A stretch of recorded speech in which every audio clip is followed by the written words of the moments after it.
From a race which pretty much said after 6 rounds that there was one name that was always going to look to be up at the top of the boards, it is all now about change. It's going to feel very similar in terms of the style of how they go and deal with their racing here. And this also a circuit that once upon a time held the season finale of Formula One style racing. We welcome you over to Jerez, the Circuito de Jerez Ángel Nieto here in Spain. And what an incredible circuit this is here in Jerez de la Frontera in Andalusia. My name's Jake Sperry. Alongside me for the ride with your RTA Virtual Motorsports F3 Fixed Championship is Sebastian Michael. You've got Daniel Costello directing everything behind the scenes tonight. He has the cameras provided by Dougie Beard to show you all of the incredible action. But to this circuit, which in 1997 created one of the most incredible memories that the world ever saw. This a track which is now a staple on the MotoGP calendar. If you haven't seen it, now's your best time to. Let's take a look at our GSRC track guide.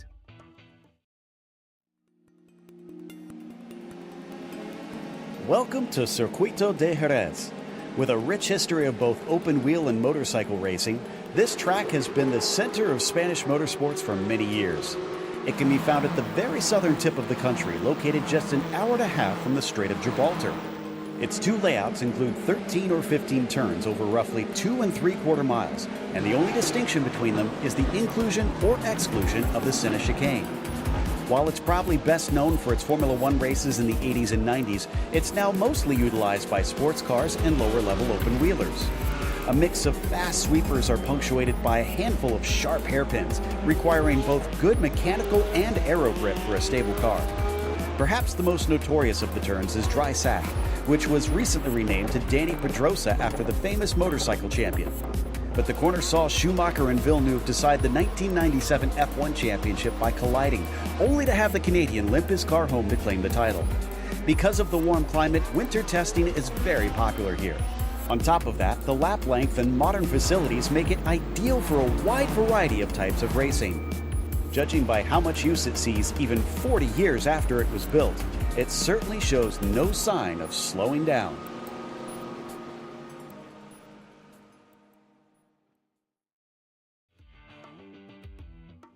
There are some incredible circuits out there which show just how amazing the challenge of driving is. This is the sort of circuit, Seb, that you go around, you look at and you go, well, this is the track where you really are looking at your tires today. This is a place that absolutely is brutal on them. Of course, it is. 15 turns, the famous Senna chicane, of course. It's a track, you already mentioned it, famous for the 7 F1 GPs held here, and I was also like flying with a plane over this place here in Jerez as I was making holidays in Puerto de Santa Maria. It's a beautiful location, you have to go there, maybe watch a MotoGP race there. It's worth a travel and worth driving here tonight. at the 2.75 mile track here tonight with the 21 drivers grid for the RTA here tonight, and yeah, it will be a blast. It will. You've got fantastic places to get moves done. Expo 92, the opening corner on the circuit, over the top of Cito Ponds and into Drysack Corner down at the hairpin. Then you've got to look at Anglianeto and Palucci Corner, the most famous corner out here of them all. And then, of course, that final corner, the on-camber banked entry over to Jorge Lorenzo to end the lap out. This is a circuit which brings the challenge, and these drivers know that it's going to be a difficult frontier at Jerez de la Frontera that they will have to navigate themselves around today. But this is also the sort of circuit which you go around and you say, right, what makes this place so incredible in terms of bringing all the action in together on the board? So you now start to have a think about, okay, what is today's racing? The cool thing about it, Sebastian, is you've got 3 races, so you've got 3 chances to pick up a victory. Yes, that's it. That's the special thing here tonight. 10 minutes in the first race, set by qualifying, of course. Race 2, then with 15 minutes. Totally different ball game. And of course, the reverse top 8 from race 2 in race 3 with 20 minutes to go. Drive through at 15x, disqualification at 20x. But I know this is a fun, competitive, but fair league here tonight. So I don't think anyone get a DSQ. No, I don't think we've seen too much of that over the course of the number of seasons that we've had, but drivers are looking to try and put their best foot forward and show exactly what they've got in terms of pace out there as they've been looking to put things through. Qualifying is currently underway at this moment. They've had 15 minutes to go and set a representative flying lap time, but they know as well that because they're in a heat racing format here, Sebastian, that when that clock strikes 0, they don't get till the end of the lap to put their time in. The clock expires and they know they are out of time, full stop. Yes, qualifying vital for the first short race. Points are, being made in every race. So you have 3 chances, but if you perform on top level in 3 occasions, of course, you're on top of what it is? I forgot a word. Yeah, no, it's quite all right here, Seb. When you're on top, you feel like you're on top of the world, and I'm sure we're going to see that. Jordan Kelly, as it stands, 3.5 tenths of a second to the good over Ronan Doherty in second position. The championship leader coming into tonight by 2 points is Ronan Doherty as things stands, but Jordan Kelly is going to look to try and make a rather sizable run of things today. And there is young Dylan McClements, 14 years of age and in 4th position, having a very strong qualifying here again as he hits the brakes down into Drysack Corner. Now this middle sector here, Seb, is going to be really, really important because this is where you're going to find those dirty air turbulences when you get into the racing. Yeah, not only the dirty air, but if you overdrive, overheat your tires, then you have the longer corners, which maybe kill your tire. I don't think that in the 10-minute race, but of course, as you mentioned, the dirty air, it will be very tricky then here going through the chicane. And yeah, at 14 years old and just, I heard, 2 months on iRacing, it's a very, very, great driving here from Dylan. It is currently 4th fastest, still looking to find some time, little wiggle coming out of Jorge Lorenzo, trying to get the power down slightly early on his rush to the line, and it's a late line here, but he does improve further and moves up to 3rd on a 33.725. Doherty again improves, but not a much. There's his brother of Dylan McClements, Sean McClements, down then at Drysack Corner. He's trying to get as much time as he possibly has available to him on the board and running through that middle sector himself. You can see him there going up through the gears. 5th gear, trying to flick that down into 4th, get that turn in the car, trying to use as much of the road as he can as he drives through Anglianeto, where all the fans line up on the boundaries here, looking through Palucci Corner, and then this chicane, this Ayrton Senna chicane, right, left, right, really slow chicane, disrupts the flow towards the end of the lap. And you have to put the power on through Ferrari corner and in towards Jorge Lorenzo to end the lap, opening up the corner, down over the banking, and then trying to fight the car on the exit, which always wants to loop over towards the inside. Is this enough from Sean to get this one up even quicker? Answer is yes, that's a 33.6. What a time to jump to third. Yeah, so the McClemens dynasty is here in podium position, I would say. And yeah, nearly as good as the track record holder, Heinz-Harald Frentzen. Look at that. Sean McGoldrick in the Duffman car goes up to second fastest. That a welcome smile for him after what was not a great outing over in Brazil, but that should bring qualifying to a close. The clock strikes 0, and let's take a look at our starting grid here for race 1 of 3 tonight, round 7 of the championship here at Jerez. And it is Jordan Kelly who is on the pole position with a 1:33.217. For company is the Duffman car of Sean McGoldrick, number 19, in second position. Ronan Doherty will line up third with Sean McClemens in fourth, showing younger brother Dylan how to get it done in fifth position, as Rory O'Shea will play damage limitation in sixth position. Peter McCann will start in seventh with Brian McCarthy in eighth. Alexander Mielken will go from ninth position in the number 84 machine. Conor Malia rounds out the top 10. And in row 6 in P11, Ian May alongside Wing Fei Chan in 12th. 13th has Lawrence Dusoswa and John McDonald in 14th. The 8th row, Simon Hutchins in 15th and Tony Stack in 16th. Jason Smith in 17th, Graham Melvin in 18th, Cem Colbinson in 19th, and Andre Murphy in the 20th position.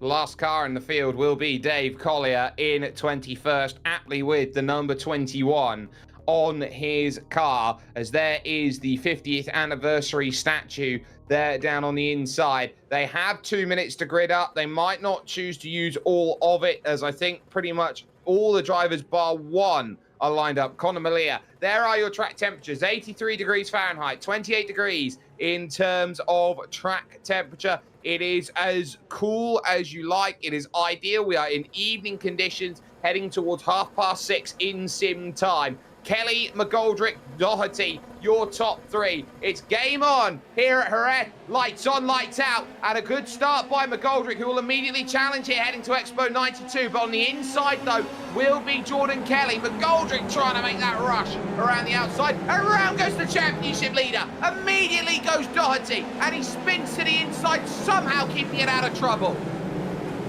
Wow, what a drive here. Going 3 wide here. But just one car got into a spin. It's a huge display of all having a good start, being side by side. It's, yeah, tremendous view here on the track. And just like that, troubles there. That's a heavy hit. It's Rory O'Shea to top 2 in the championship on lap 1. Finding troubles, and just like that, his day's going to be over. Doherty did put it in the barriers from behind, but it looks like he's got away with it, so he'll try and salvage some points. But huge dramas then in this one. Dylan McClemens has gone backwards on this opening lap. He's back into 7th position now, and behind Conor Malia at this point. They rush through the fast right-hander, and look at everybody understeer, and almost off the road goes McClemens, and that will bring Brian McCarthy in the Braun mock-up to try and get around here. And Angel Nieto will try and look at Paluki. He's not going to find it, but what a crazy opening lap. Yes, of course, and if you don't attack now, you're making the way open for the car behind to attack you. So everyone is struggling for position now when the tires are getting a little bit hotter and hotter, but the car's pitting, I see.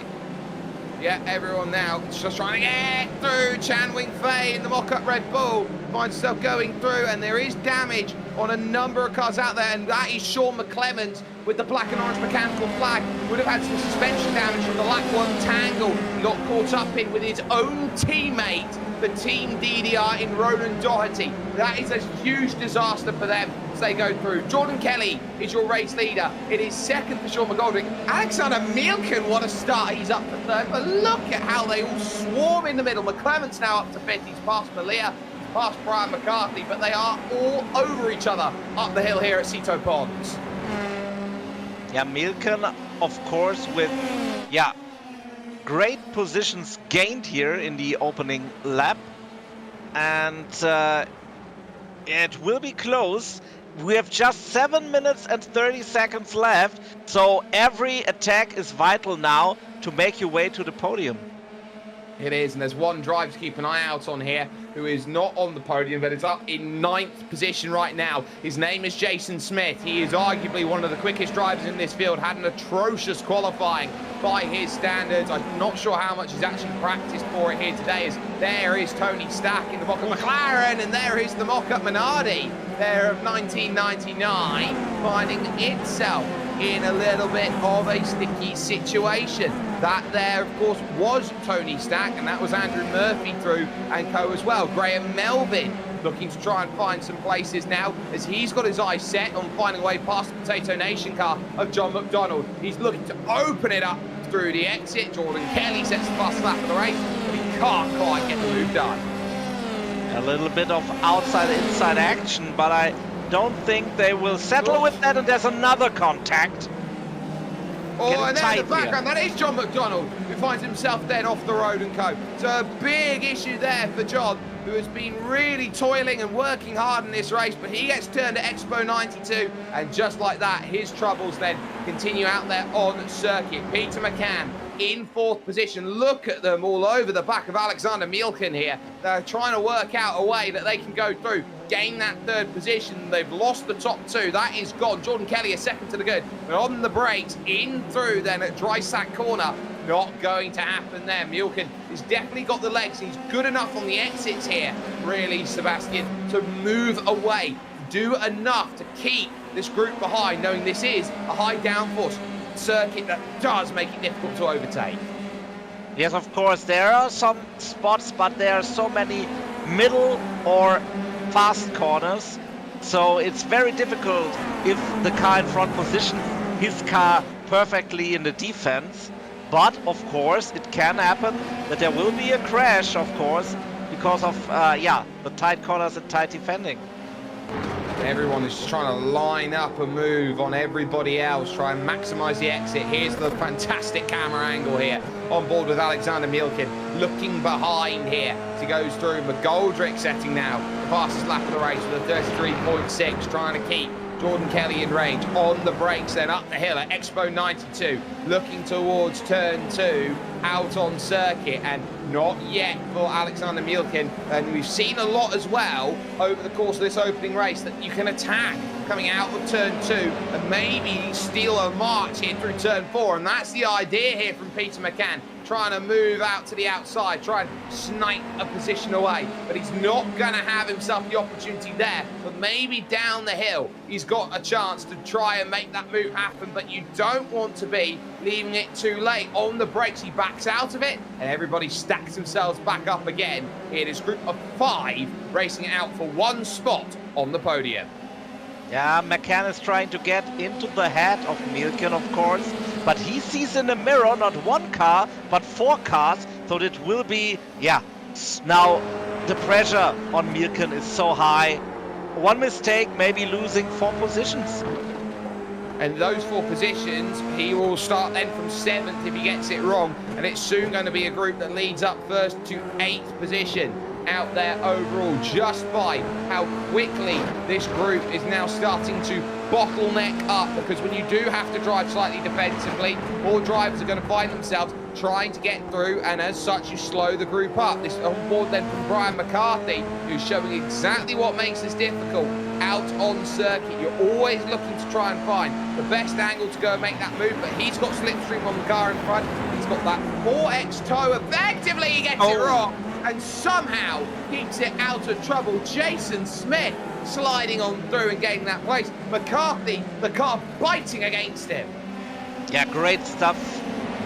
Great stuff catching the snap oversteer there. Look at Ronan Doherty here, Seb. He's managed to recover back up to 10th place. This is a great recovery drive. Yeah, that's also like impressive with the spin hitting the barrier just a little bit. So it seems, as you said, all fine with him and going back to the 10th place. So good from Ronan Doherty. He is so switched on this season, and he is desperate to prove what he's worth when he's got the time to practice. Meanwhile, here is your race leader. His name is Jordan Kelly. He races in Formula Ford in the real world, and he is driving in that V2A car absolutely fantastically. 2.3 seconds his margin right now over Sean McGoldrick in the Duffman machine, and he is driving with a sense that Jordan Kelly always seems to do. He's someone who has natural outright pace, but it does, Seb, take a couple weeks for him to get right up to speed as Milken again in the Potato Nation car has to again play the defensive card once again here at Jerez. Yeah, P1 and P2 can fire on all cylinders, but in the end, Milken has to look into his mirror in every corner, basically. I mean, the attack can happen at any moment, at every corner. They're so close, and one mistake can be the last, but with just, after this, maybe one lap to go, maybe he's already thinking about his podium. He might be thinking about it, but he's going to have to try and secure it here. And that's where Peter McCann, I think, has got to be clever. Here is Ronan Doherty. He's got an eye on another, trying to get it done. As Cito bonds over Jason Smith. Not going to get that done too often against the talent like him. But I'm keeping an eye out in front because you've still got Dylan McClements trying to make moves. Doherty trying to go to the outside. Not happening here as they move through. But has he got enough drive off the exit to attack maybe through the next respective left-hander? He'll be on the wrong side of the road for it. Maybe try and go up and under here on Jason Smith through this next fast left-hander heading to Angel Nieto out on circuit, and he's not quite going to be able to find that move. You have to be so patient to find your opportunity. Yeah, but he's really trying to expand the track as far as he can to hit the speeds he needs to make the attack happen. Oh, you can see the damage as well on that rear wing. You can see it curled up on the left-hand side as he now moves through the final corner. That is not an 100% car. He is fighting wounded onto the final lap of this race. With first and second looking all but secure, it's third and it's ninth where the battles sit at the moment.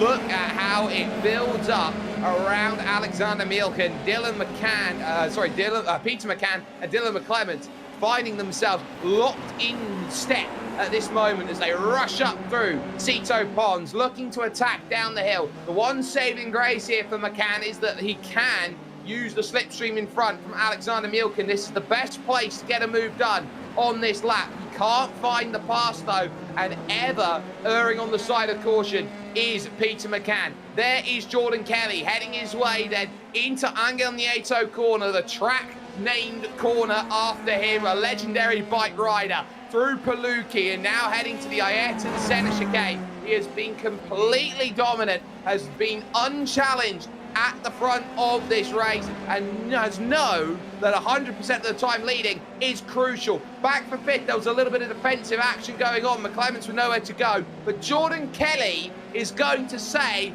I am on the path to redemption. We'll come to the line and we'll take race 7 of the championship, and we'll do so convincingly. Absolute dominant drive by P1 and P2. And where's Milken? Is he make it happen? Seems so. Does seem so. It's a great podium for Alexander Milken. He is first of the season. Doherty throwing the car sideways, trying to get everything to get past Jason Smith.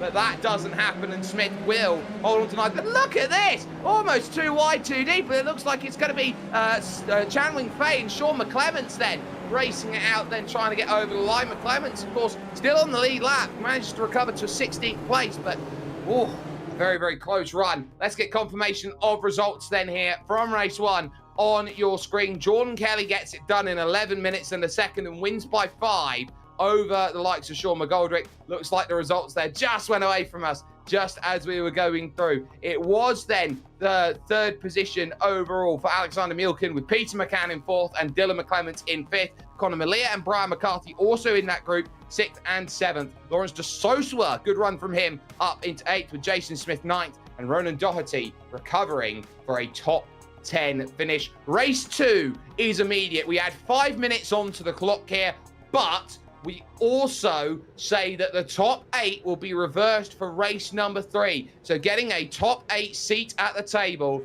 is oh so important, as race 2 has the focus very firmly set. It will once again be Jordan Kelly on the front. They hold their grid position from their race result. Lights on then once again here from Jerez, and the lights are out again. And again, Sean McGoldrick, an even better start this time off of the front, as he will pull completely alongside, trying to sweep around the outside of Jordan Kelly. It's always going to be very difficult to do that. So a lot cleaner as they run up the hill then through Expo 92. And there are troubles, and there's one car into the wall on the inside. The troubles in the back again, and one car off after T1. But this time I think there's damage involved. I think there is. I think it might have been Jem Golbenson who was the driver caught up in it and getting into the water. Oh, that's huge. That's absolutely huge. The Sosa was caught up in it. And one of the DDR cars as well. It continues on and on as they go through. And that might be Peter McCann who's been caught up in that. And that might be the number 8 machine in trouble. That's Sean McClement, second straight race. Oh my God. And there is Ronan Doherty having a shocker of a night. He's been caught up, and again Rory O'Shea is being a free kick, an absolute free kick here for Jordan Kelly and Sean McGoldrick in this championship. McCarthy having to really fight on this opening lap here, Seb. Look at them scrap as they go through. That's Graham Melvin trying to get into the mix as well. Dylan McClement there is also looking around going, what on earth is going on around this group? Yes, of course, if you see all the cars spinning there, coming with their backs back onto the track, and you can evade them, but then you're catched up in this group with going all too wides here. Yeah, super difficult, and now it counts to get into the top 8, be in P8 to be on pole in the third race.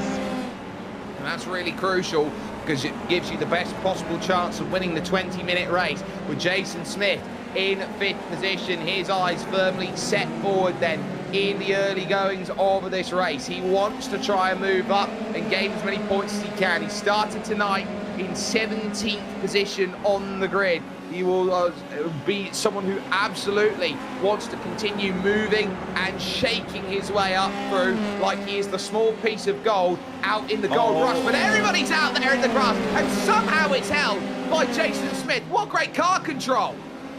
Absolutely great car control. That's what we want to see here. Everyone is taking the risk, but is confident enough to not kill the opponents and friends in the race. Oh, and wheel to wheel in lockstep he goes again with Graham Melvin, and Melvin sees the position to the very fast Jason Smith. Nothing that can be done about that, and driving it into Angel Nieto, heading towards Palucci. Look at the bottleneck as they go through, having to try and hold that station, that position. Andrew Murphy and Tony Stack, 9th and 10th, they're going to be wanting to be the drivers who try and push through. 1.1 again, the gap at the front between Kelly and McGoldrick, and you have to be within about 1.5 seconds to get the benefit of slipstream around this track, as less potent as it is here compared to others. But Kelly did create a gap on this lap by 0.3, I guess.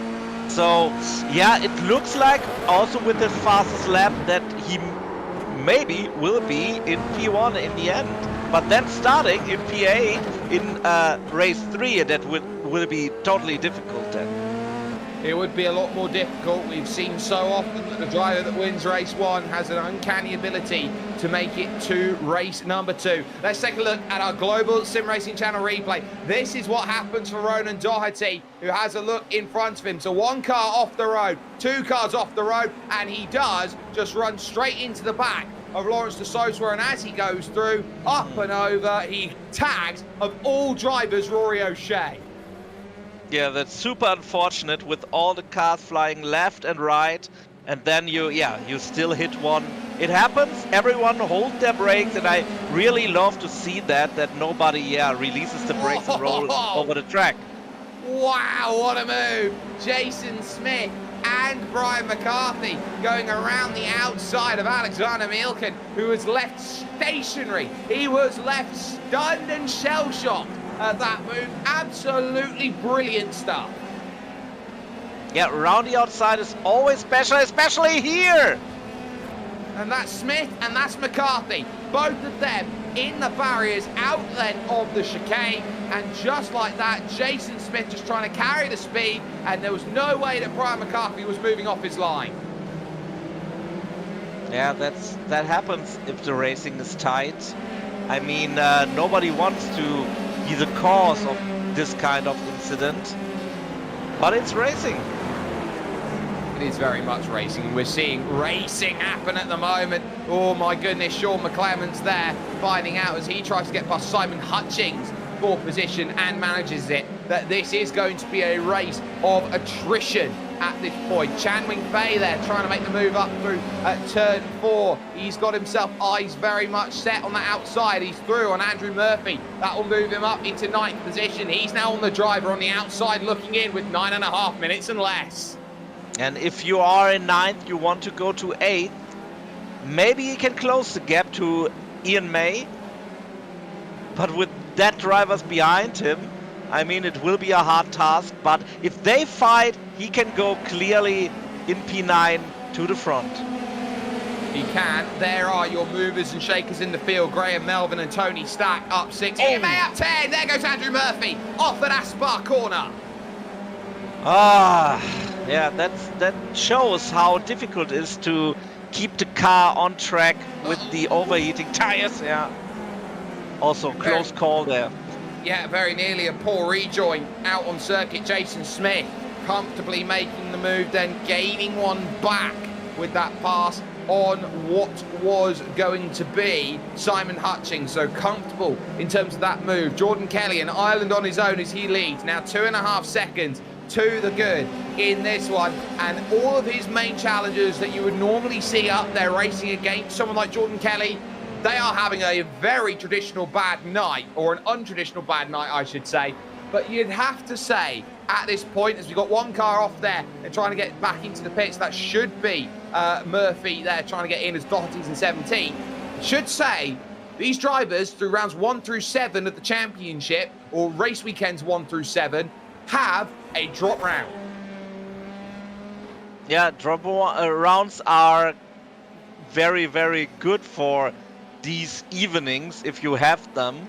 So, yeah, the fun isn't spoiled for anyone in a championship.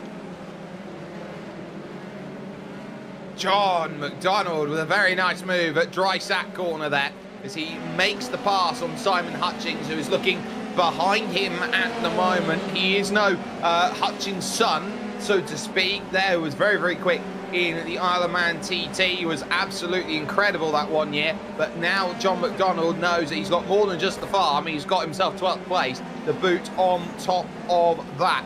So the focus will be... Oh, that's a huge accident out there. Who was that? Found himself pointing the wrong way.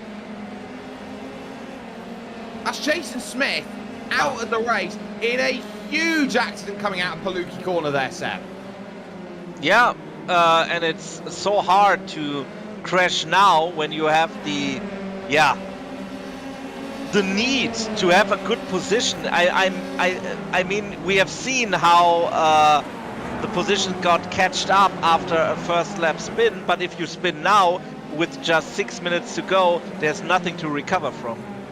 At Michelin corner, here comes Hutchie in the tidy GP machine trying to find the pass, but he's unable to go and mastermind it, so has to stay back in line as it's well held in terms of position by John McDonald, then in the race on for 11th position. It is also on for 7th and 8th, and this is important here between Tony Stack and Ian May out on circuit, because now just 1.5 seconds back is Chan Wing-Fei, but he's dragging Sean McClements along with him. And McClements right now is trying to find a way to get through, because if he gets through, he's got license to attack, and he'll feel comfortable and confident that he can make that pass through Aspar corner. Now looking around at Angel Nieto. Does he have the angle to make the pass at Palucci? Answer's no, he'll have to be patient. But they both have the license to thrill, I see here, with their close fighting here also in the chicane. This will not end here, I say. We'll take on for the next lap till the end.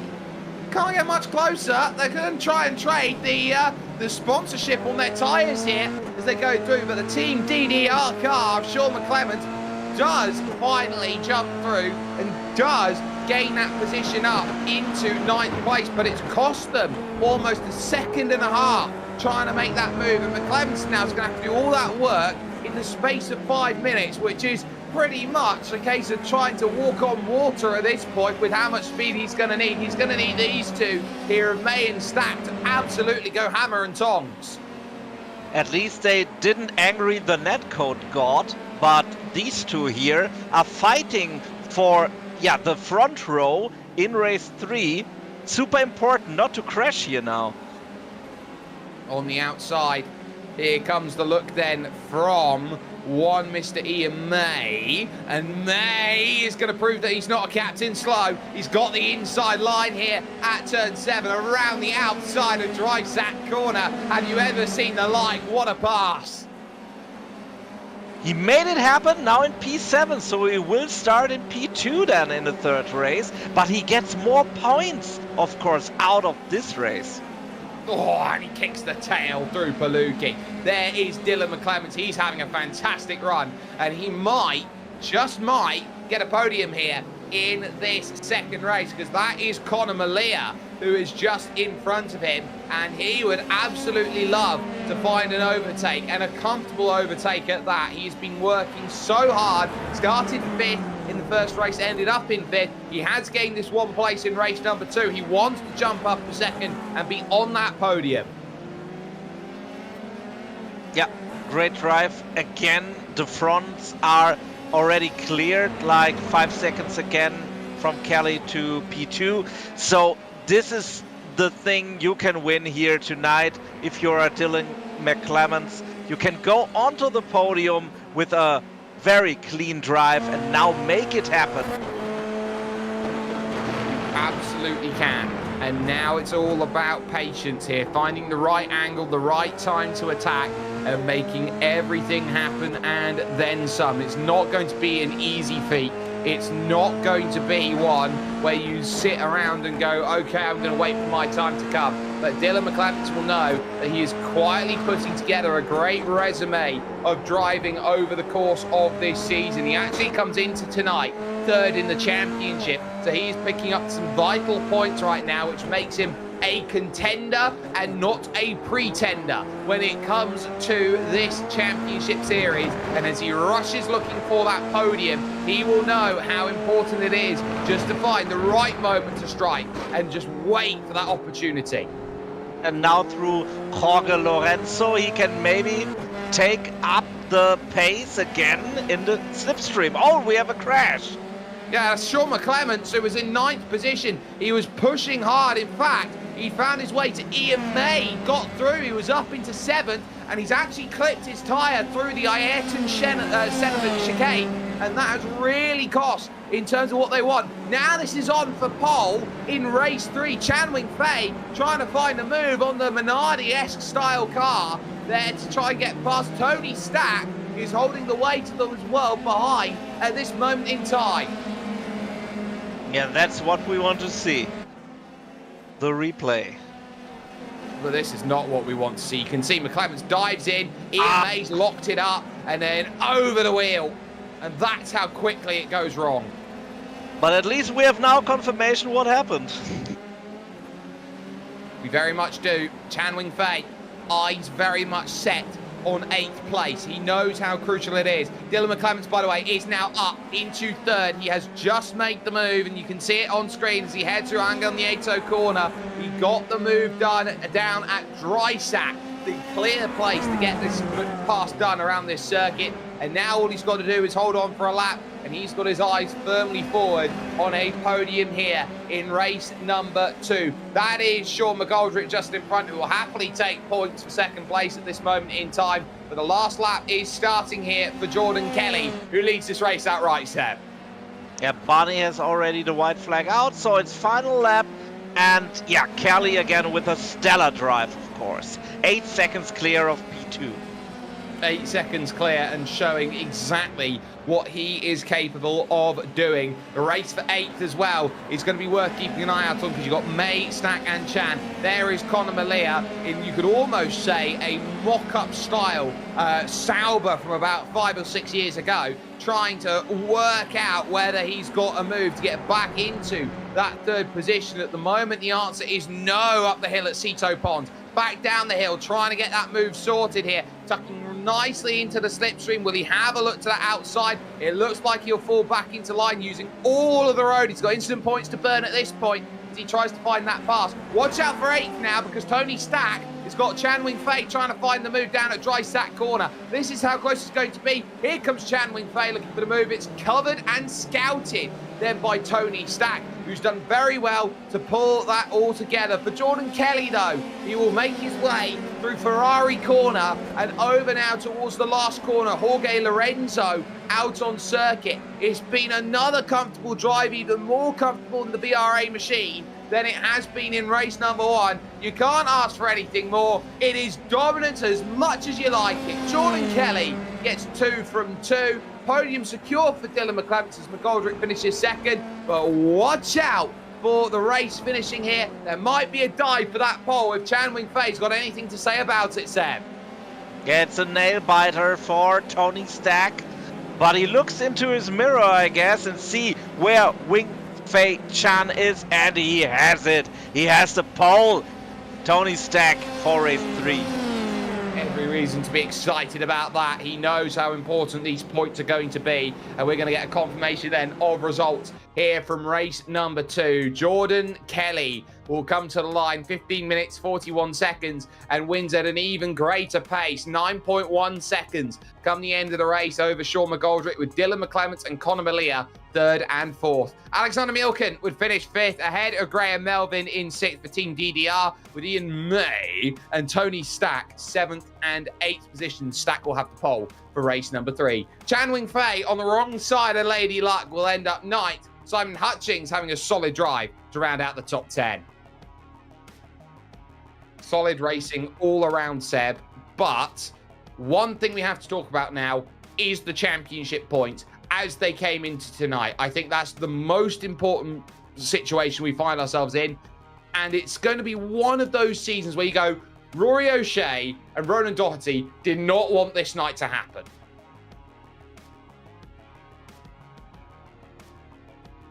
So, let's have a look then at our championship points coming into tonight. Ronan Doherty is 2 points to the good over Rory O'Shea. Dylan McClements back at 27 points. Jordan Kelly, number 4 of his accounts. So Jordan Kelly in 4th, 44 points back. He's going to make a big dent into that over the course of racing here, with Sean McClements in 5th and Peter McCann in 6th. Conor Malia 7th, Alexander Milken in 8th, and then Lawrence de Sosa and Simon Hutchings rounding out then the top 10 overall in the championship, with the efforts that have been put in from all of those drivers. You really have to say, though, it's the top 2, Seb, who found troubles.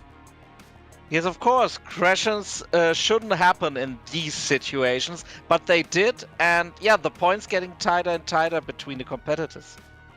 They are getting closer, but we do have an opportunity now to start talking to some of the drivers who are here with us over the opening 2 races. Jordan Kelly with us first and foremost. Jordan, you come into tonight 44 points down. You put 2 dominant victories on the board, and the top 2 in the championship find crashes in the first 2 races. Do you think that Christmas comes early for you here tonight? Well, yeah. It seemed like that after the first corner in the first race, running just so hard tricking these cars to get the power down in the first lap. So I just spun and then collected a few people. So it was unfortunate, and it ended up I just had a nice quiet race out the front. But no, Now, hopefully in this third race now we'll get some good battling with the lads. Cooling track temperatures then here today, which might be a sign that the tyres are going to take a little bit longer to warm up into that operating window. When you are trying to put that practice in here in this F3 Fix Series, are you looking at this car, looking at how the tyres are taking to warm up, and what do you look at in terms of how you go about getting those tyres into a window for how you look and push over the course of the opening lap and a bit? Yeah, I think the first lap of it, you just have to try and push it as much as you can, just to get as much heat into them as you can. But if you mess them up, or lock up or light them up, they're gonna start wearing very quickly. So no, it's they're tricky tires. Now at the end of this race, it's going to be very tricky because the rears start letting go after about 5 or 6 laps. So there could be some interesting battles going on near the end of the race. Hopefully with that happening.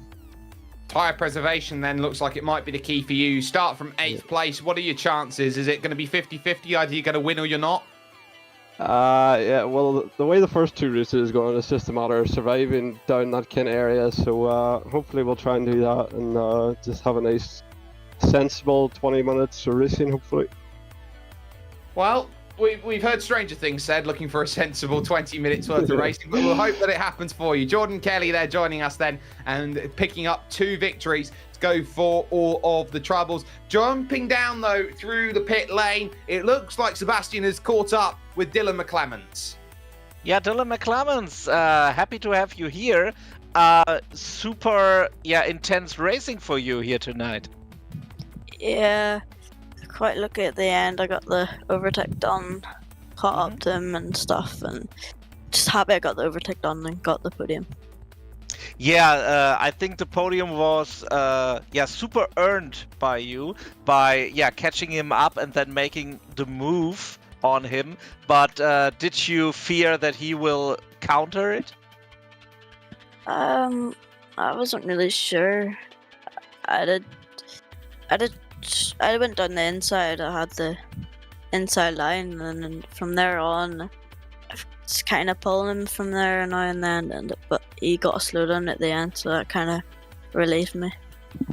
That sounds super, composed. Like when you're not so long on iRacing and not so long driving in sim racing, it sounds super, well educated, I would say. So I hope you have a great third race here tonight. Good luck for that. Thank you.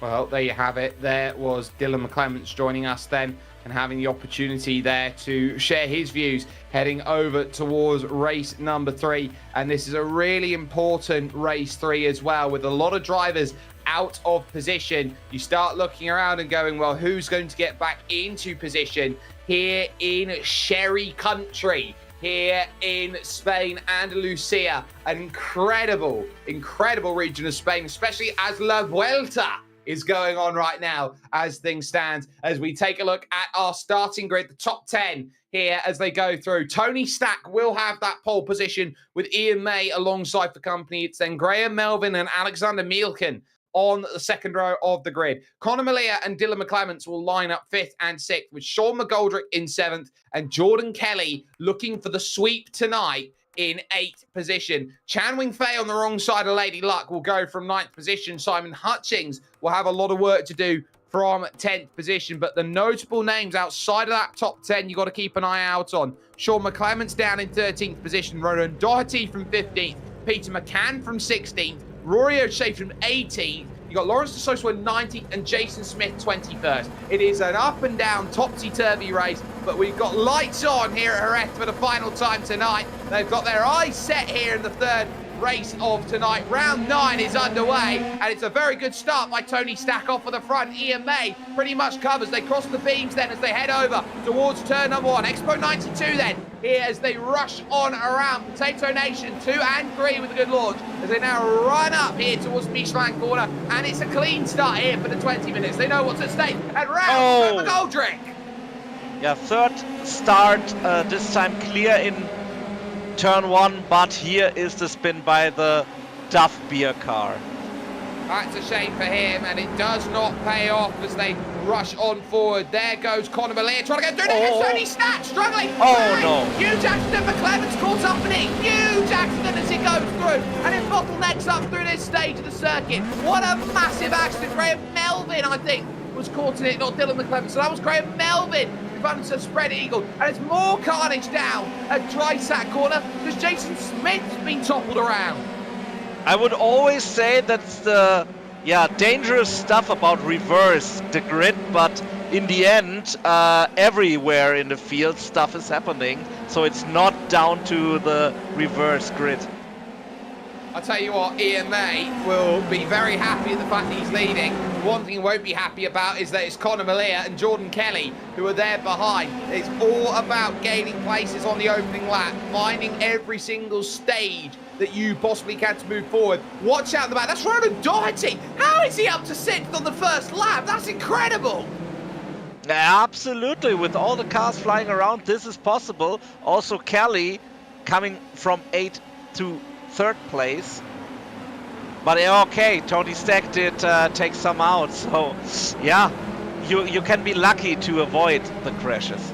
Well, there are the movers and shakers on the opening lap, up 9 spots in 1 lap. Ronan Doherty has had the start of a lifetime here in race number 3. He means business. He wants the championship. He's trying to salvage this one as much as he possibly can. He's got his teammate behind him. Jordan Kelly knows that he's got a motor. He's got to move, and he's got Malier just in front. He takes a little bit of gravel, though. He hasn't run in dirty air tonight, and that was a sign of it there up at Cito Ponds.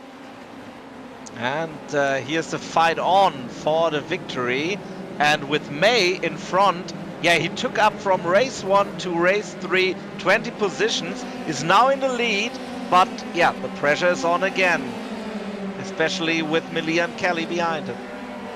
Tell you what, those places gained are so crucial. Rory O'Shea now looking to try and make the pass on John McDonald. This to salvage anything out of tonight to move up into 9th position in this race here as we are on these very important laps, trying to just find a way to make some moves. And there's almost contact there, 2nd and 3rd. Jordan Kelly almost getting into the back of Malier as it bottlenecked up behind Ian May. And May will have the advantage of knowing how difficult it is to overtake. And it's almost a case, really, where Ian May is so slow, he's quick, that drivers aren't able to really capitalise because he's uncharacteristic compared to these drivers. When you get a reverse grid, you often race characters that you don't normally expect to race against up at the front of the field. Yeah, that's true, but he had for a short time the fastest lap. Now it's gone again, but Ian May does that perfectly with all the pressure on him. So let's see if he can take it up, and yeah, and even if he don't get the win, he may take a podium. He may do, but he's going to have to try and hold on up the hill, over the top, Cito Ponds corner, and back down it again, using all the AstroTurf. You've got to be careful of your instant points, and here comes Doherty, looking to make the move on Alexander Mielkin, then for position. It's on as well for the race lead as it goes through. Ian May holds on, but Jordan Kelly now up into 2nd. Doherty up into 5th position with that pass, and a crucial pass at that, because now he's got license to attack those drivers in front. But Jordan Kelly now with full bore attack on Ian May. He will want to get to the front and do what he's done in the first 2 races, build a gap. And maybe become the triple winner of tonight. Lucky on the first lap, and now he's in position to win maybe the race. And a great move there from Sean McClement, not only getting the first pass, lovely concocted around Angel Nieto, but to secure it at Palucci corner. You don't often see it. Defensive line again by Ian May at the front of the field. That's where the focus is going to have to be, because they are tripping over each other at this point. Heavy line over to the inside, which turns to the outside. Now can Jordan Kelly open up this pass for the race lead on Ian May? He absolutely can. May runs wide and Malier might follow him straight through. Just like that, he was Jordan Kelly's shadow. Has to try and confirm it here, though, at turn 2 at Michelin. He does. Now it's Dylan McClemence's turn. Welcome to the freight train. Yeah, McClemens also now on the tail end of Ian May. Yeah, this was 2 positions lost by the overtake of Kelly. The gap was open for Malier, and he used it. He used it very well. Malia now is going to have to defend down the hill to dry sack corner, which is easily the best place to get it done. Here comes the move back. May not giving this one up for second position. He'll go through, so too will Doherty, as he looks to make the pass on Dylan McClement. So DDR passes DDR as they now look to attack Malia on the Potato Nation car. This has been a sensational drive by Ian May over the first 5 to 6 minutes of this race, running through Aspar into Angel Nieto and heading towards Paluki corner. Can't quite open up the chance. And with 14 minutes to go, we have still much and plenty of racing ahead of us in the third race of tonight. And yeah, this is far, far from over. I mean, Kelly, of course, is creating a gap by all of the cars behind him, fighting for position, super close here in the final corner. And yeah, the podium isn't fixed by now. By no means can we say that this podium is a fixed affair. On the brakes, then up at Expo 92 to start this next lap. May running slightly wide, but will get away with it here on the power into turn 2. But he rushes out of the way, makes a big mistake under brakes of Michelin, and he'll lose not 1, not 2, and 3 positions he will lose. And it might be a 4th if Sean McClements has anything to say here at turn 4. Looking for Cito Pons, he can't find it, but will he have a huge lunge up the inside? He will, and it will be 4 places for Ian May. That's a real shame, but it now allows Conor Malia to go through, but the damage has been done. 2.4 seconds, and I'm sure that Ian May will be Jordan Kelly's best friend.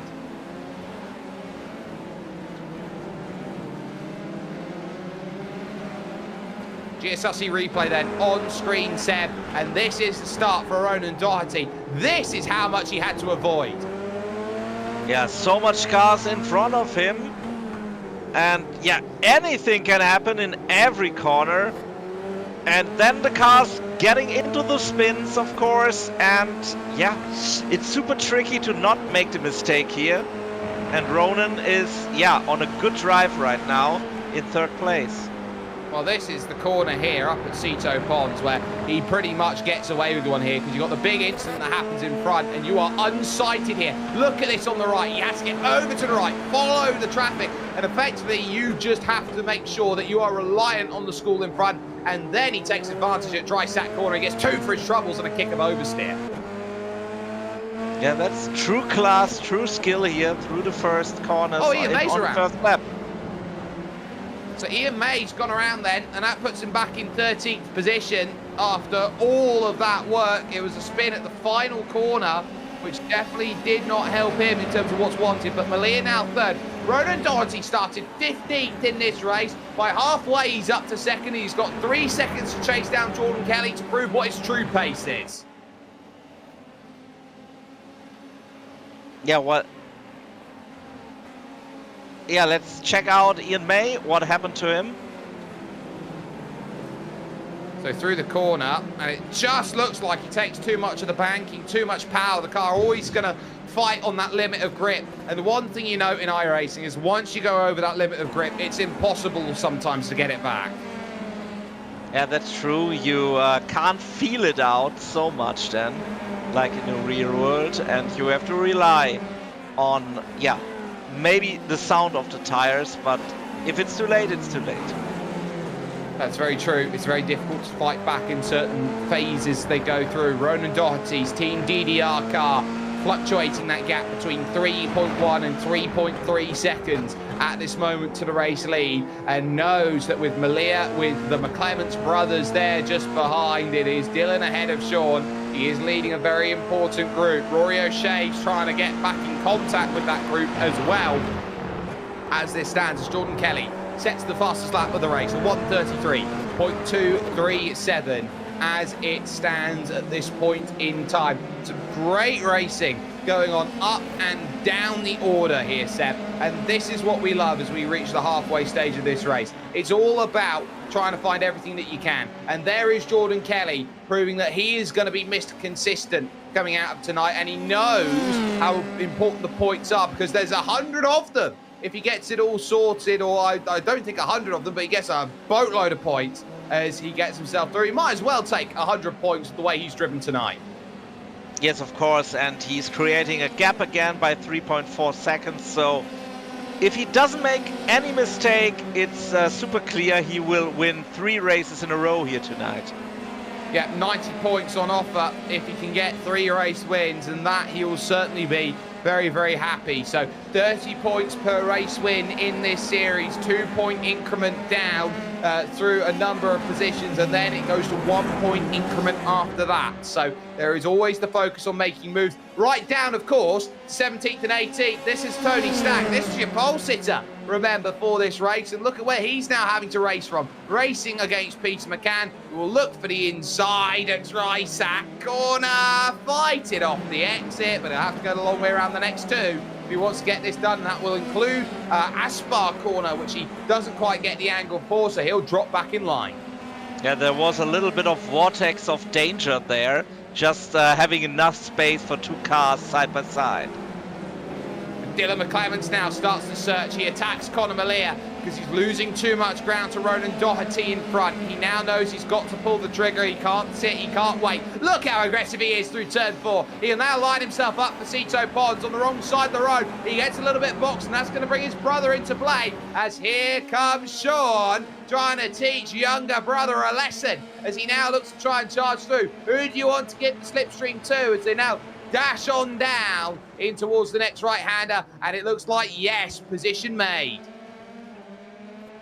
Yeah, absolutely great. If you want to make an attack and then you fail at it and you're racing so tight, you may lose the position because of that. And that happened here, but I think they can make it happen to close both down on him again. And it's all about just staying in that range, and they've managed to do so with the change of position. So Sean McClements has not given up hopes of putting 2 of the white and blue livery DDR cars on that podium here for race number 3. This is an important run for both of them because Doherty's trying to recover his championship. McClements, who has been consistent, has also not had the greatest night of his racing, and he'll want to get back as many points as possible as well. It's Dylan McClements who probably has himself set, were it not be for Jordan Kelly, to move up in the championship, maybe even have himself ringing a bell of looking towards championship lead, or at least championship contention at worst. So this is a really, really big season out there in terms of getting your feet comfy in underneath the blanket and going, you know what, I've made my bed, I may as well lie in it. Yes, and this is the stage of the race. You followed your opponent so long, you know where you maybe have your advantage, where you maybe can crack the nut open.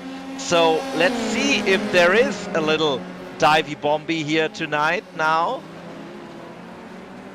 And a look around the outside. Oh, there's the contact. You can't turn in like that. Not like that, Sean. Not like that. And now he's going to have to wait for the whole field to try and go through. He'll now have to find a reverse gear to get himself back going. He's in such a difficult position. Just avoids the tyres, and he'll be back down to 10th place. So there goes Sean McClements, and he drops a boat of positions. It was quite similar than 1 lap ago, what we saw with Tony Stack, but this time here, there wasn't enough space between the cars. No, and it was brave to try and go around the outside like that. Very, very brave. As Dylan McClements now finds himself in 4th, trying to move back through into 3rd position. Everybody then up 1 more as they go through. Let's take a look, though, at what happened, hopefully, or we'll get a chance to do so soon, as that was incredible work. Dylan McClements still giving chase, though. Yet still the fight is on for the podium, and at least one McClements can be on the podium if he can catch Melia now off guard. He saw what can happen if you race too tight, but in the end, yeah, you want to make the podium happen. You do, but you don't want to make the move too early and leave yourself vulnerable. A little search at Cito Pons. Up and over the brow of the hill and down then towards one of the lowest sections of this circuit. A section of track which is almost cut out of granite. It is so cool when you hit the brakes down at Dry Sack Corner. Now looking to try and really rush around the outside and get that run here through these next consecutive left-handers, which are killers on the right-hand side tyres set. Yes, and you have to manage them now, and yeah, they know each other so well, like in the second race, also racing against each other. but this time it's for the P3 again. And yeah, Melia is looking good here, I would say, with 4 minutes and 28 seconds to go. He's creating a little bit of a gap, so there's no point, I think, where he can catch him on the brakes. I'll tell you the one driver who could, though, it's the driver behind Dylan McClements, and that's Rory O'Shea, who would absolutely love to put himself on the podium after the night he's had and almost mirror in the same way with Ronan Doherty. He's been shadowing him throughout the entirety of Interlagos last week and will be looking to not do so again here today this week, and would also not want to do so over at round 4, the halfway stage of the championship. That is going to be a very crucial point of contention as they go through the season, because they know how important this calendar does stack up, because they head in 1 week's time, Seb, to Road America. And Road America, of course, is a totally different ballpark again, with huge drafty straights. And yeah, Road America, of course, also an iconic track here on iRacing. It's one of those tracks that's got that super speedway feel in open-winged Formula cars. There's Brian McCarthy, by the way, and he's in a battle with Alexander Mielkin. This is a big race between these two drivers for 6th position, looking for the inside at Aspar corner, and he is not going to manage that. But you are certainly sensing here that these drivers are forming their own packs with 3 minutes to go. And when you get to this stage of the race here, in cars like this, as wide through Anganieta goes Mielkin, he covers it off just enough to get to Palucci. You have to really, really focus in on the one position here and the one position there. Yeah, Mielkin has a great evening here tonight with P3, P5, now in P6. I hope it won't end in tears. Well, it might be P7. Here comes Brian McCarthy, and that is a very, very accomplished move to get that sorted. That's but it's not not over, over, that's because not two over. guys in the grass trying to build an angle, trying to force the pick here. That's big from Alexander Mielkin, and he almost manages it into turn 1. He'll be out of line, and McCarthy. There goes the contact as well. All three of them in there. Chanwing Fei will find himself through on both of them as he got caught up in the rest of it. And Mielkin, lucky he got his rear wing back after hitting the tire barriers, but hopefully his car is okay.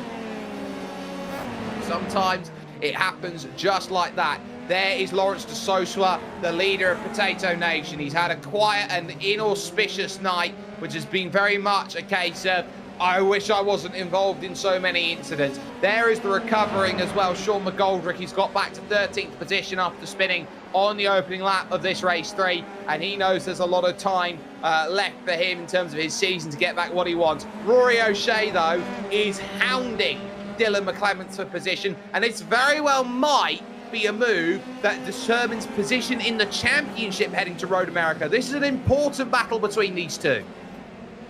Yeah, they know that, of course. They especially well know their own championship position and points.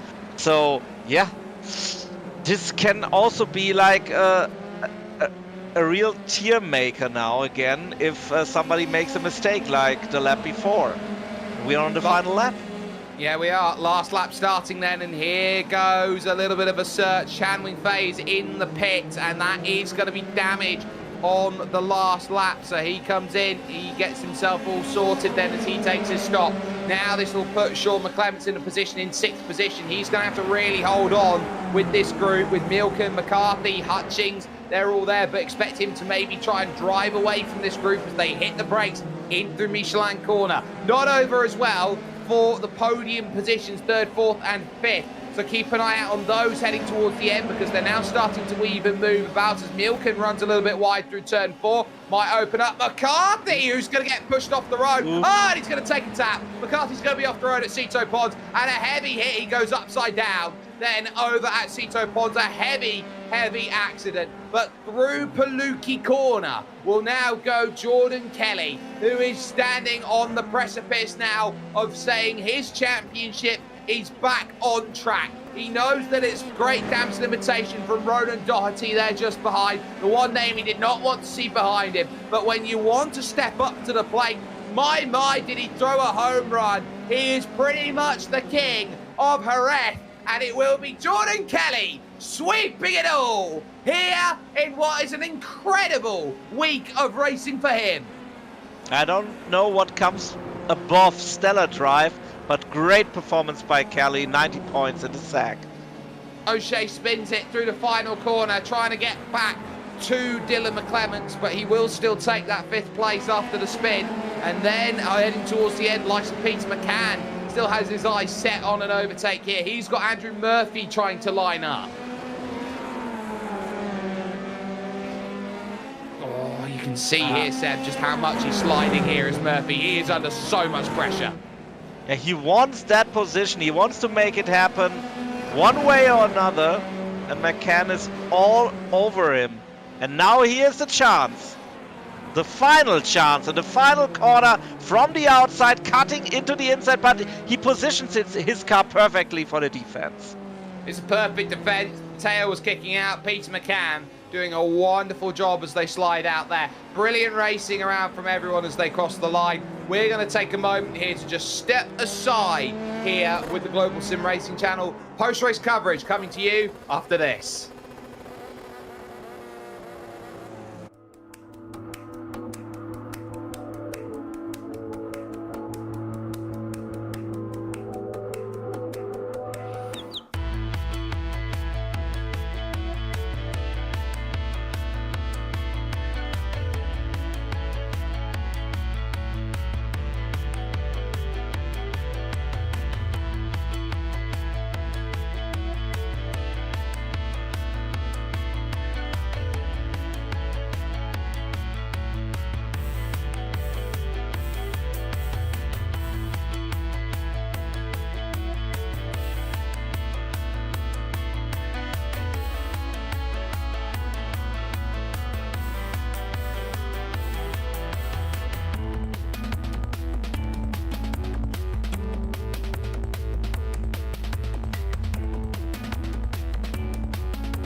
Welcome back to the Jordan Kelly Show, ladies and gentlemen. He was unstoppable. It was his world and we were just living in it. He was that good. A victory here today in the 3rd race, round 9 of the championship, to make the 3-peat successful. 20 minutes, 25 seconds. Wins by 4 seconds over Ronan Doherty in 2nd, with Conor Malia managing to hold for the podium, and he did not have it easy with Dylan McClements and Rory O'Shea giving him a run for his money all the way home. After a spin from Sean McClements, he would absolutely take 6th place then in terms of this race 3, but there were still points left on the table for him, with Simon Hutchings in 7th, continuing his underrated run this season, and Alexander Mielken in 8th place. Jem Golbainson had a really nice run overall here in this one. He's been pretty much mid-pack all race long, or all night long, as he gets 9th. Sean McGoldrick managing to recover to a top 10 finish here, Seb. Yeah, and in P11, Lawrence Dusosva, Wingfei Chan, also many troubles in all 3 races, coming in P12. Andrew Murphy in 13th, Peter McCann in 14th, Ian May in 15th, Tony Stack, unfortunately with the spin in lap 1 in 16th, 17th, Brian McCarthy, 18th, David Collier, 19th, John McDonald, and 20th, Jason Smith. Yeah, real shame there. A number of retirees, 5 then in this race, as Graham Melvin had the most traditionally spectacular accident I think we've seen all season, as he went straight across the circuit over the top of Cito Pons after collecting Tony Stack, or being collected, I should say, by Tony Stack in terms of the racing. We are going to get a chance, though, to talk with some of our drivers here who had themselves a great race. And back with us here up in the commentary booth is going to be Jordan Kelly, getting exactly what he wanted and then some in race 3.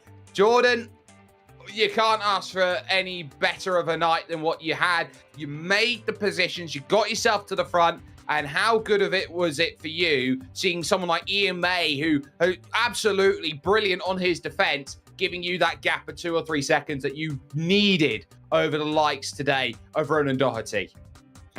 Yeah, it was very tricky in behind everybody. There was a lot of like aero wash and stuff, and it was hard to like get the run out of like the fast corners to get a run into hairpin and stuff. So it was tricky to get past. But whenever you got out in front, it became a lot easier. There was none of that wash and stuff. So now I was lucky to get pulled away then after the boys behind started fighting. So that was a good race and a nice way to end the night.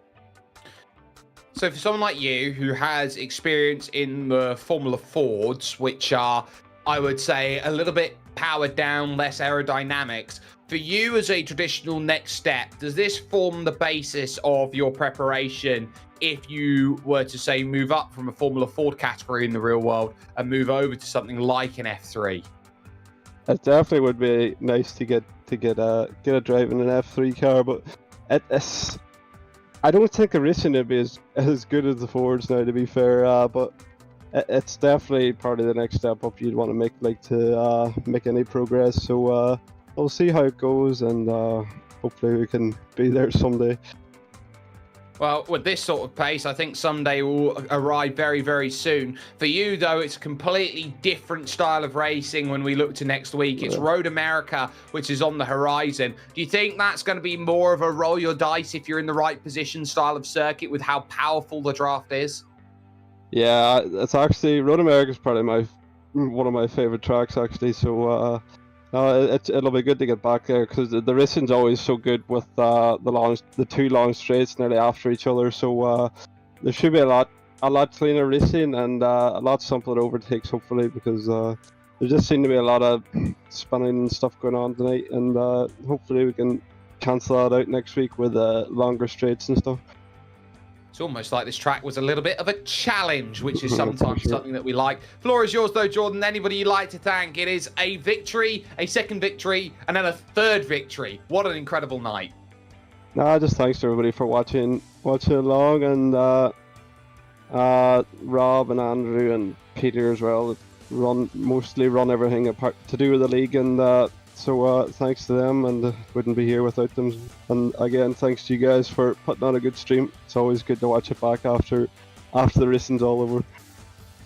The pleasure's ours. Jordan Kelly joining us then, 3 victories, and he gets himself the full allotment here tonight of 90 championship points.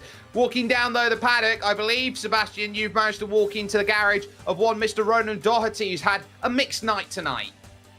Yeah, Ronan, good night here. We have seen a very eventful first lap in the 3rd race. We had a lengthy replay of that. How did it feel to make up so many positions and seeing all the cars flying around there? Yeah, I felt alright. It doesn't feel great after the first couple of races, but yeah, I think I started 15th. I don't know where I ended up in the first lap, but it was just frustrating. That, Jordan got it. By the time I got the second, Jordan was 3.3 in front, and our pace pretty similar. barring a mistake I made, I think he pulled a net 10th on me and then the rest of the race. So I needed to be closer to him than it was, so I couldn't get the win. Yeah, but the gap didn't grow so much than it did grow with other competitors behind Kelly in the first 2 races. So are you confident for Road America to maybe, win that race? Yeah, no, look, I've done the first 2 rounds. Probably, well, last week I definitely should have won 3 races, which was my fault, and then this week was, it was my fault as well. Second race, it sounded very silly happening in the first lap, but it was my fault. It was back there anyway from the first race. I think I maybe just didn't slip the clutch enough off the line, and then the rears were overheated or something. But I just went clean round. So it was my fault, and I'm confident enough for next week anyway. I'm always confident. Yeah, I hope so too, because also if you hear that this is his favorite track next week, I bet you want to win that then and take it out of his hands. And yeah, congrats, of course. I know not every race went perfect tonight, but the 3rd race with the 2nd place, I think it was a little bit more of a display what you want to show here on track. Yeah, well, Road America's a good track. Of course, Jordan would like it. It's got lots of corners and of course bridges on it too. But look, it's might be his favorite track. But me and him, every race has been either I've been maybe a 10th quicker, or he's been a 10th quicker, and I'm not too worried about that. Yeah, hopefully not with the slipstream. So yeah, have a good training time till next week, and have a good one. Cheers, boys. Thank you.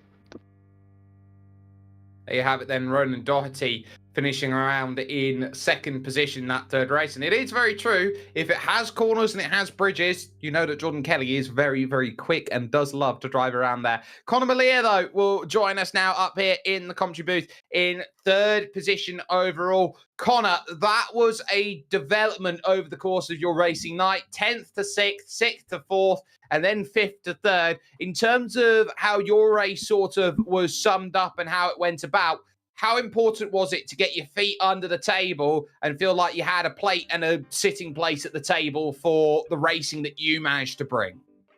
Yeah, that was honestly, it was surprising. I've been struggling quite a lot here. Just doesn't suit me, the track. So when I qualified 10th, I was kind of like, that's kind of where I was. But then the first 2 races, a bit of like chaos. I got a bit lucky, to be fair. People losing it in front of me, people crashing. And I just seemed to have decent race pace, being able to, keep up the obviously not the 2 lads ahead of me, but in the 2nd race, me and Dylan had a good battle, and then I had Dylan behind me in the last race. So it kind of all led up to that, to getting this 3rd. It was tough though, definitely tough. No one says getting a podium in this series is tough, especially as that is your first one of the season for you. In terms of building up some momentum, building some focus, was the way that the racing sort of went about today in the middle of that field, how tight it was, how patient you had to be. Do you think that's going to stand you in good stead for next week over at Road America, where that style of racing is going to be pretty much every straight, every lap, every race? Yeah, 100%. Road America, I think in these cars is a lot more like Spa, which obviously didn't go great. But I love Road America. I've done so many laps of it in IndyCar and Indy Pro. So I think it really suits me. I know everyone probably says that, but this is a very different track to Road America. You have that one long straight, and then everything else, you're stuck behind people. If you're behind someone in the wash, it's a nightmare. But that kind of worked to my benefit with Dylan and Sean. I know me and Sean had a bit of contact. I haven't looked back at it yet, but sorry about that. It was unfortunate. But it was defending out of that long straight is definitely going to come into play next week in Road America. Talk confidence in the car with us, Connor, because this is a car that's in a fixed championship, so you don't have the ability to really tweak anything with the setup, but trying to get your hand around it and understanding what makes this car tick and this setup of the car tick, what is it that you think is being unlocked by these drivers in this field that you're starting to try and find over your weeks of practice? Yeah, well, this car is kind of new to me. I haven't raced much of it. I tend to race open wheelers, but stuff on the American side, like the USF and the Indy Pro, which tend to have a little less downforce. So I'm not really used to the very, and the fixed setup is the high downforce setup. So it's kind of getting into the mindset of trusting the car, trusting that the grip is there, is not something I'm overly used to. And as this track especially, because it's such a high speed sort of downforce track, I think doing so many laps of it really helped me. And Road America, as I said, it's one I've done so many laps of in so many different cars. I think bringing this car to it will kind of solidify my my getting to grips with the car. Well, the floor is yours here, Connor. It is your first podium of the season, so shout out sponsors, anyone you'd like to thank. No sponsors. I just want to thank the lads for putting on the league. It's great crack.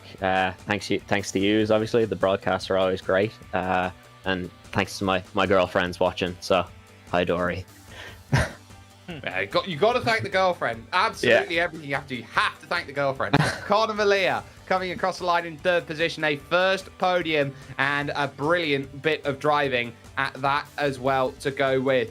That, though, is going to bring the curtain down here at the Circuito de Jerez, here around this Angel Nieto circuit. An incredible showcase of driving. Want to give a massive thanks to the team, of course, who've helped get it done today, from Sebastian, from Daniel, and from Dougie. You can catch all of the effort and work that is done with us all the time over on the Global SimRacing Channel. If you haven't already, like, share, and subscribe. This is some of the equipment that is used to bring this stuff all to you, and it includes the music by June Lalonde. You can catch her stuff on Bandcamp if you have not already. But even more crucial and important than that, next week here with this series, we are heading to Road America. Elkhart Lake, Wisconsin will find itself in the peak of its powers next, and we are not very far away from Packers country at that point. So we'll see maybe if a few cheeseheads manage to find themselves a way towards the circuit. All of our other stuff is going along screen right now. Mark it down in your calendar for great races. We are heading into week 13 as well. So you're going to start seeing some brand new things, including a new Super Formula car that's going to be out on the iRacing service. I love it. I can't wait. But until next time, ladies and gentlemen, race clean, race hard, and we'll see you at Road America.